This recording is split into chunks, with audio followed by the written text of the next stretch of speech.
लो जी, PSL 9 के मसाइल जहाँ जहाँ करीब आते जा रहे हैं और ड्राफ्टिंग का अमल करीब आ रहा है और ट्रेडिंग खत्म होती जा रही है, बल्कि हो गई है, तो नई नई चीजें, नए नए सरप्राइजेस हमारे सामने आ रहे हैं और सरप्राइजेस बढ़ते जा रहे हैं। इससे पहले हम ये बता दें कि जी जो टीम है पाकिस्तान की, जो ऑस्ट्रेलिया के लिए जा रही है, वो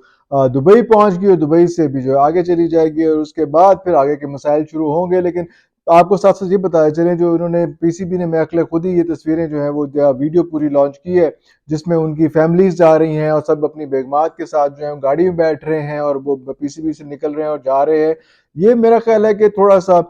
अगर परफॉर्मेंस अच्छी नहीं आती तो ये चीज थोड़ी सी मसाइल क्रिएट करेगी कि यार कैसे आप फैमिली वो छुट्टियां मनाने जा रहे सो, किधर जा रहे सो तुसी एडे फैमिलीज लेके सारा कुछ। तो अगर ऐसा था भी, पता नहीं पीसीबी के कायदे ज़वाबित क्या कहते हैं इस मामले में, लेकिन जो कुछ भी था, लेकिन इसको थोड़ा सा जो है मेलो डाउन किया जा सकता था। ये वीडियोस जो है वो चढ़ाने की या अपलोड करने की जरूरत नहीं थी, क्योंकि जब कोई मसला आएगा, अगर परफॉर्मेंस अच्छी, अगर तो परफॉर्मेंस अच्छी हो गई तो अल्लाह करे परफॉर्मेंस अच्छी हो जाए और सबका भरम रह जाए। जो नई टीम है, नई टीम से मुराद जो तो नई टीम है, नई कैप्टनसी है और उसके साथ जो पूरे कोचेज और पूरा जो एक यूनिट है वो सब लोग नए हैं। तो उसके हवाले से तो अहम बात होगी अगर ये अच्छी परफॉर्मेंस कर जाए, क्योंकि ऑस्ट्रेलिया जो है सबसे बड़ा चैलेंज होता है। ऑस्ट्रेलिया के पिचेस, आप लोग जो पाकिस्तान में खेल रहे होते हैं तो गिट्टे तो या वेस्ट साइड तो उत्ते गेंद नहीं आती, तो जब आप ऑस्ट्रेलिया में खेल रहे होते हैं तो वेस्ट साइड तो थल्ले गेंद नहीं आती। आपने अगर देखा होगा कि पाकिस्तानी प्लेयर्स को सबसे ज्यादा आउट करने का जो आसान तरीका है वो है कि आपको शॉर्ट पिच करा लें और आपको जरा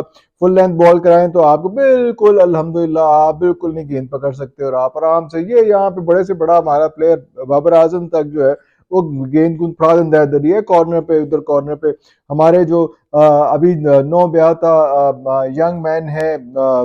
जो ओपनर है हमारे, वो तो बहुत ही इसमें बड़े चालाक हैं कि उनके लिए तो बड़ा आसान होता है, या इधर गेंद पड़ा देते हैं, इधर कराओ शॉर्ट पिच कराओ, या इधर गेंद पड़ा देते हैं। तो वो इमामुल हक को देखना पड़ेगा और हर दुनिया जहान को पता है कि इमामुल हक किन दो जगहों पे आउट होते हैं और अभी क्या सूरत हाल बनेगी वो देखने की जरूरत है। और यहाँ पे तो सारी गेंद ही जो है ना वो कम से कम जो है वो आपकी वेस्ट साइड से ऊपर ऑस्ट्रेलिया में आ रही होती है, तो देखना पड़ेगा क्या चीजें करनी है। कमिंग बैक टू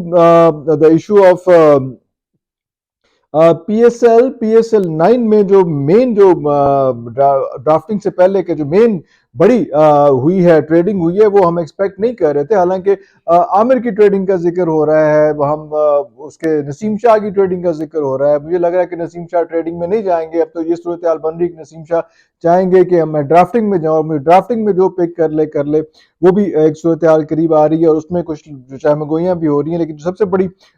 इस वक्त जो है ट्रेडिंग जो हुई है वो रॉयल रोसो की हुई है, रॉयल रोसो की, और इफ्तिखार के साथ जो है ये वहां पे स्वैप हुए। ये एक बड़ी इंपॉर्टेंट चीज थी। इफ्तिखार चाचा हमारा जो है वो किस तरह से परफॉर्म करेगा, क्या करेगा, वो चीज देखनी पड़ेगी। और रोसो जो है वो उसको किस तरह से खेलेंगे, उसमें जब मुल्तान सुल्तान को छोड़ के जा रहे हैं तो क्या परफॉर्मेंस होगी, किस तरह से होगी। जब वो क्वेटा ग्लैडिएटर्स में थे तो अच्छा परफॉर्म कर रहे थे, बड़ा खेल रहे थे, लेकिन अभी जो है ये सूरत हाल थोड़ी सी देखनी पड़ेगी कि क्या मसला आएगा। मुल्तान सुल्तान जो है उसको छोड़ना कितना अहम होगा या नहीं होगा। राशिद खान जो है उनका भी एक बहुत बड़ा मसला आ रहा है, क्योंकि लाहौर कलंदर्स जो है वो ठीक है, उनके पास पेसर्स बड़े अच्छे हैं, बड़ा सब कुछ चलता है, हारिस रऊफ भी चलता है और शाहीन शाह अफरीदी भी चलता है और उनका जो है वो फखर जमान भी चलता है और सब लोग। लेकिन सबसे इंपॉर्टेंट फीचर उनका ये होता है, जो गेम चेंजर होता है, जो टर्निंग पॉइंट होता है, जो जबरदस्त फीचर होता है उनका, वो फीचर जो है हमेशा राशिद खान होते हैं, जो अफगानिस्तान से बिलोंग करते हैं। और अब वो राशिद खान का एक मसला इस बार आ रहा है कि उनकी जो है इंजरी आ गई है और इंजरी की वजह से वो बिग बैश भी इस बार मिस कर रहे हैं और उम्मीद है कि कम से कम स्टार्ट का पोर्शन जो इसका है पीएसएल 9 का स्टार्ट का पोर्शन वो नहीं खेल सकेंगे और एंड का भी पता चलेगा। अगर उन्होंने खेल लिया तो खेल लिया, वरना मुश्किल हो सकता है। तो ये एक बड़ा डेंजर जोन है इस बार शाहीन शाह अफरीदी के लिए, और शाहीन शाह अफरीदी पर नजरें भी बहुत ज्यादा होंगी लाहौर कलंदर की भी और बाकियों की भी, क्योंकि वो एक्सपेक्ट कर रहे हैं कि शाहीन शाह अफरीदी कैप्टन बनने के बाद जो है, thank you very much, captain बनने के बाद जो है वो बड़ा अंडर प्रेशर होंगे कि किस तरह से उन्होंने खेलना है, क्योंकि ये जो पीएसएल आएगा यही डिफाइन करेगा उनका आगे की उठान जो है, क्योंकि आगे वर्ल्ड कप भी उन्होंने थोड़े से बाद खेलना और उम्मीद है कि वर्ल्ड कप को वो लीड भी करेंगे इफ थिंग्स रिमेन सेम। लेकिन जिस तरह से उनको लॉबिंग करके लाया गया है तो वो तो लग रहा है कि जरूर वो वर्ल्ड कप जो है वो उसी को शाहीन शाह अफरीदी के अंडर ही हम लोग इस बार खेलेंगे T20 का जो है। तो ये सारी चीज़ें बड़ी इंपॉर्टेंट हैं, लेकिन शाहीन शाह अफरीदी के बारे में भी ये कहा जा रहा है कि उसको बड़ी मुश्किल से रिक्वेस्ट करके रोका गया है कि भाई तू ठहर जा, तू बिग बैश के लिए या जो बाकी जो लीग्स हो रही हैं उनके लिए ना जाओ, क्योंकि शायद पाकिस्तान की हिस्ट्री की सबसे बड़ी जो ऑफर हुई थी वो शाहीन शाह को हुई थी लीग के लिए। तो शाहीन शाह ने ऑफर ठुकराई है, लेकिन कोई 13 करोड़ रुपए की ऑफर जो है वो तकरीबन बनती है जो बाबर आजम को हुई थी, और बाबर आजम ने भी कहा कि नहीं, मैं अपने मुल्क को कौम की खिदमत करूंगा और 13 करोड़ रुपए को ठुकरा दूंगा और मैं पहले सबसे पहले पाकिस्तान और मैं पाकिस्तान के लिए खेलूंगा। इसी तरह से आपने देख लिया कि जब हमारा जो शहदी है शादाब खान जो है उसको भी ऑफर हुई थी, और शादाब ने भी कहा, उसको भी चंगी पली ऑफर हुई थी, शादाब ने भी कहा कि नहीं, मैं पाकिस्तान के लिए पहले खेलूंगा, और अभी वो जो डोमेस्टिक चल रहा है उसमें सारा वो परफॉर्म कर रहे हैं, और अभी डोमेस्टिक जो है मतलब मिड ऑफ द दिसंबर अभी चलता रहेगा उसमें। तो वो उसके लिए उन्होंने भी जो है वो उसको कॉम्प्रोमाइज किया, लेकिन कुछ हमारे बंदे जो हैं जैसे Haris Rauf now is in hot waters. 3 बंदे, एक तो इमाद वसीम, क्योंकि आसमान से गिरा खजूर में का टाइप हो रहा है कि पाकिस्तान टीम जब छोड़ी तो उसके बाद साथ ही उसको कराची किंग्स से भी जो है गुड बाय कह दिया गया। व्हाट सो एवर रीजन उसने कहा या किसने कहा, जो भी वो लंबी बहस वो आप ऐसी करते रहें कि यार नहीं मैं नहीं, उसने कहा, उसने नहीं, उसने कहा, लेकिन ये एक सिचुएशन हो चुकी है। एट द सेम टाइम जो है वो आमिर का आपको पता ही है कि आमिर अभी गए हुए थे, आमिर को 60वीं वजी आते, अब देखें वो हाथ पे चोट का इतना ज्यादा मेजर इशू आ रहा है कि अल्लाह करे कि वो ठीक हो जाए और हमें PSL में खेलते हुए नजर आए। लेकिन वो भी एक सुना है कि ज्यादा इंजरी, अगर इतनी कोई फ्रैक्चर फ्रैक्चर हो गया तो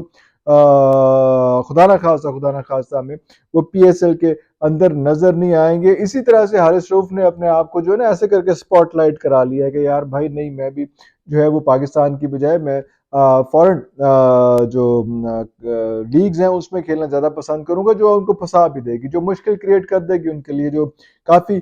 मसाइल और परेशानियां क्रिएट कर देगी। क्योंकि एक दफ़ा जब आप हॉट वाटर्स में आए थे, जब आप अंडरलाइन हो जाते हैं ना, रेड कलर के तो नीले रंग है पहले, आप रेड कलर के मार्कर जब अंडरलाइन हो जाते हैं ना, तो फिर उस अंडरलाइन की मार्किंग से निकलना थोड़ा सा, बल्कि थोड़ा सा नहीं बल्कि काफ़ी ज़्यादा मुश्किल हो जाता है, क्योंकि ये चीज़ें फिर आसान नहीं रहती। फिर आप अपनी जो नेशनल टीम है या नेशनल्स हैं उनकी आप फर्स्ट प्रायोरिटी नहीं रहते हो। जब आप फर्स्ट प्रायोरिटी नहीं रहते तो फिर ऑब्वियसली फिर आपके पास जो बाकी बहुत से लोग हैं जो जगह लेने के लिए तैयार होते हैं, और खासतौर पेसर्स तो हमारी हमारी लाइफ लाइन, हमारे पास इतने पेसर्स हैं अल्हम्दुलिल्लाह अल्हम्दुलिल्लाह जिनको जगह नहीं मिल रही। तो अभी हारिस रऊफ जिस तरह से अभी फेंटी खा के आए हैं, हारिस रऊफ का जिस तरह से इसका टेस्ट का एक ही टेस्ट खेला, उसका जो स्कोर रहा था, जितनी उन्होंने मार खाई थी, जितना वो इंडिया में जाके जो है वो हॉट हॉट फेवरेट हमारा पेस अटैक हॉट फेवरेट होने के बाद भी, हार्ड फेवरेट और हॉट फेवरेट दोनों होने के बाद भी जितनी मार खा के आया है, तो हारिस रऊफ को सोचना चाहिए था और बंदे पुत्र बन के उनको खेलना चाहिए था, बजाय इसके कि उन्होंने कहा है कि जनाब मैं ये नहीं खेलूंगा और नहीं खेलूंगा। हालांकि सबसे इंपॉर्टेंट बात ये थी कि सबसे ज्यादा जो ब्रेक चाहिए थी वो इसको चाहिए थी बाबर आजम को, लेकिन बाबर आजम ने ब्रेक नहीं ली। उसने कहा कि नहीं, मैं रिदम में रहूंगा, मैं कंसिस्टेंट रहूंगा, कोई बात नहीं, कैप्टन और नॉट कैप्टन कोई फर्क नहीं पड़ता। लेकिन इन चीजों को जो खराब किया है, जो अपने लिए रास्ते खराब किए है, वो जाहिर बात है इसने किए हारिस रऊफ ने, और हारिस रऊफ अपने आप को आगे काफी फंसा लेगा।